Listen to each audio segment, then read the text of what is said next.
Hello student, তো দেখো আজকে তোমাদের জন্য নিয়ে এসেছি আমি সপ্তম শ্রেণী গণিত রায় ও মার্টিন প্রশ্নবিচিত্রা সেকেন্ড ইউনিট টেস্ট 2025। আজ তোমাদের 15 নম্বর স্কুল করে দেখাবো। তো দেখো 15 নম্বর একের প্রশ্নগুলোতে আমরা চলে যাব। তো এখানে দেখো আমাদের একের 1 নম্বর প্রশ্নটা কি বলেছে, 0.997 এর 2 দশমিক স্থান পর্যন্ত আসন্ন মান বের করতে বলেছে। দেখো 2 দশমিক স্থান পর্যন্ত আসন্ন মানটা কত হবে। তাহলে দেখো এখানে আমাদের এই যে 0 দশমিক এই যে 2 দশমিক বলেছে না, তো এখানে তো দেখো 9টা রেখে দিবা, আর পরের 9টা দেখো এই 9টার সঙ্গে 1 যোগ হবে কি হবে না সেটা আমাদের 7 নম্বরটা দেখে বলবো। তো দেখো 7টা আমাদের 5-এর চেয়ে বড় আছে, 5 কিংবা 5-এর চেয়ে বড় হলে এর সঙ্গে 1 যোগ হয়ে যায়। তাহলে 9 বা 99 আছে, দেখো 99 99 এর সঙ্গে 1 যোগ করলে কত হবে 100। তাহলে 100 হয়ে যাওয়া মানে দেখো একটা আমাদের কিন্তু এখানে চলে আসবে, ঠিক আছে। তাহলে আমাদের চলে আসবে দেখো এভাবে, তো এটা চলে আসবে 1.00, যে 2 দশমিক বলেছে 1.00। তাহলে অ্যান্সারটা হবে 1.00। দেখো আমাদের সি নাম্বার অপশানে আছে।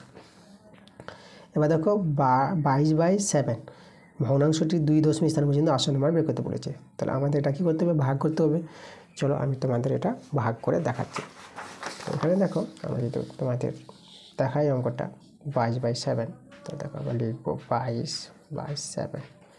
তো ভাগ করো, এখানে 22 কবার যাবে, 3 বার নাও, 7 3 21, 1 দশমিক নিয়ে 0 নিয়ে নাও, কবার যাবে এখানে 1 বার 7। তাহলে এখানে আমাদের কত নামবে, এখানে 3 নেমে যাবে, দশমিকের জন্য 0। এবার কবার যাবা 7 4 28, 7 4 28 নিয়ে নাও। আচ্ছা আমাদের দেখো 2 দশমিক বলেছে, তো তাহলে দশমিকের পর 3টা সংখ্যা নেবা। 2 দশমিক বললে দশমিকের পর 3টা সংখ্যা নেবা। এটা 2 নেমে গেছে, দশমিকের জন্য 0, আর 7 দিয়ে 14 নিয়ে নাও, এই যে 14। দেখো দশমিক পর আমরা 3টা সংখ্যা পেয়ে গেছি। তাহলে এখান থেকে আমরা অ্যান্সারটা লিখতে পারবো। অ্যান্সারটা তোমরা এভাবে লিখবা, দেখো আমাদের 2 দশমিক বলেছে, তাহলে 3.1 তো বসিয়ে দিলা। এবার 4টা 4-এ থাকবে না 4-এর সঙ্গে 1 যোগ হবে, সেটা এই 3 নম্বর সংখ্যাটাকে দেখে বলতে পারবো। এই যে 3 নম্বর সংখ্যাটা আমাদের আছে, দেখো 3 নম্বর বলছি দশমিকের পর 3 নম্বর, ঠিক আছে। 3 নম্বর সংখ্যাটা 5-এর চেয়ে ছোটো আছে, তাহলে 4টা আমাদের 4-এ থেকে যাবে। তাহলে দেখো আমরা পেয়ে গেছি এই যে 22/7 2 দশমিক স্থান পর্যন্ত আসন্ন মানটা আমরা কত পেলাম, 3.14। সেটা আমাদের দেখো বি নাম্বার অপশানে আছে। এবার 3-এর প্রশ্নটা দেখো, 3-এর প্রশ্নটা বলেছে a + b তার whole square minus a - b তার হোল স্কোয়ার সমান 4ab। এই সূত্রের সাহায্যে আমাদের এই যে x + y দেওয়া আছে, x - y দেওয়া আছে, xy এর মানটা বের করতে বলেছে। তাহলে দেখো xy এর মানটা আমাদের বের করতে হবে। তাহলে xy এর মানটা আমরা কীভাবে বের করব, তো আমাদের প্রথমে কী করতে হবে, সূত্রটাকে একটু সাজিয়ে নিতে হবে, ঠিক আছে। এই যে আছে দেখো, সূত্রটাকে হয় আমরা সাজাবো, নাহলে যে xy আছে না, দেখো আমরা xyকে যদি আমরা সলভ করে নিই, তাহলে আমাদের আছে xy। তাহলে xyকে আমরা লিখতে পারবো 1/4 দিয়ে 4xy। কেন করলাম আমরা, দেখো এখানে 4ab আছে, তো 4ab তৈরি করলাম, এটা a এটা b। তাহলে এখানে 1/4 আমাদের বসিয়ে দিলাম। এবার এই যে 4ab সূত্র আমাদের যেটা দেওয়া আছে সেই সূত্রটা অ্যাপ্লাই করতে হবে। x + y তার whole square minus x - y তার হোল স্কোয়ার, এটা ছিল আমাদের 4ab সূত্র। দেখো সূত্রটা, ওই সূত্রটা অ্যাপ্লাই হয়েছে।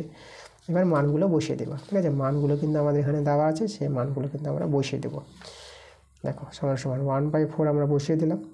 x + y এর মান দেখো আমাদের এখানে দেওয়া আছে কত, 12। তাহলে x + y জায়গায় আমরা 12 বসিয়ে দেবো। তাহলে 12 তার whole square minus x - y এর মান দেখো আমাদের দেওয়া আছে 8। তাহলে এখানে 8 বসিয়ে দাও, তার হোল স্কোয়ার 1/4। তাহলে এখানে যদি আমরা সরল করি, দেখো 12 স্কোয়ার কত হয়, 12 স্কোয়ার 144 পেয়ে যাবা, 12 12 গুণ করবা, 8 স্কোয়ার 64 পেয়ে যাবা। তাহলে 1/4 এটা এখানে বিয়োগ করে নাও। দেখো 4 4 তো 0 হয়ে গেছে, 6 কত 14, 8 দিলে 4 দিয়ে কাটাকাটি করে দাও, 4 2 8 0। তাহলে আমরা কত পেয়ে গেলাম, 20 পেয়ে গেলাম। তো দেখো আমাদের xy এর মানটা কত পেলাম, আমরা 20 পেয়ে গেলাম। তো দেখো 20 আমাদের অপশানে আমাদের দেখাবো যে 20 অপশানে আছে, তো হ্যাঁ আমাদের দেখো ডি নাম্বার অপশানে আছে 20। চলে যাবো আমরা পরের প্রশ্ন। দেখো পরের প্রশ্ন 4 নম্বর প্রশ্নটা কী বলছে। 4 নম্বর প্রশ্নটা বলেছে x + 7 তার হোল স্কোয়ার সমান x² + 14x + k²। তো এখান থেকে k এর মানটা বের করতে বলেছে, k এর মান কত হবে। তা দেখো আমাদের বেরিয়ে আসবে, আমরা কী করবো, এই যে যেটা দেওয়া আছে যে বাম পক্ষে, তার সূত্র ভেঙে নেব, a + b হোল স্কোয়ার সূত্র। তাহলে এই সূত্রটা আমরা জানি যে a² + 2ab + b² সমান ডান দিকে আছে s² + 14x + k² আছে। আচ্ছা এটা একটু সাজিয়ে নিই আমরা, তাহলে s² + 14, 2 7 14 হবে, 14x প্লাস, আচ্ছা এখানে 7-এর স্কোয়ারে আমরা রেখে দিলাম, আর s² + 14x + k²। দেখো এস স্কোয়ার মিলে গেছে 14x মিলে গেছে। তাহলে আমরা দেখো কে স্কোয়ার সমান সমান কত পাচ্ছি 7 স্কোয়ার। তো এখান থেকে কে এর মান পেয়ে যাবো। দেখো স্কোয়ার সমান আছে, তা কে এর মান কত হবে, কে এর মান হবে 7। তো এটাই আমাদের অ্যান্সার, কে এর মান আমাদের 7। তো দেখো কে এর মান 7 অপশানে আমাদের সি নাম্বারে আছে। 5 নম্বর প্রশ্নটা দেখো কী বলছে, বর্গমূল না করে কোন সংখ্যাটি পূর্ণবর্গ লেখো। মানে বর্গমূল করতে বলেনি, বর্গমূল না করে আমাদের বলেছি কোন সংখ্যাটি, যে অপশানগুলো দেওয়া আছে কোনটি হবে পূর্ণবর্গ। দেখো এখানে দশমিক দেখে বলতে পারবো। দেখো এখানে দশমিকটা দেখো 2 ঘর সরে আছে এখানে, তা দশমিকটা 2 ঘর এখানে আছে, 2 ঘর পর আছে, তাহলে এটাই পূর্ণবর্গ হবে। 1 ঘর থাকলে কিন্তু হবে না, কারণ দশমিক উঠিয়ে 10 আসবে, 10-এর তো আমাদের বর্গমূল হয় না। আর এখানে দশমিক উঠার পরে 100 পাওয়া, তাহলে 100-এর বর্গমূল পাওয়া যায় 10।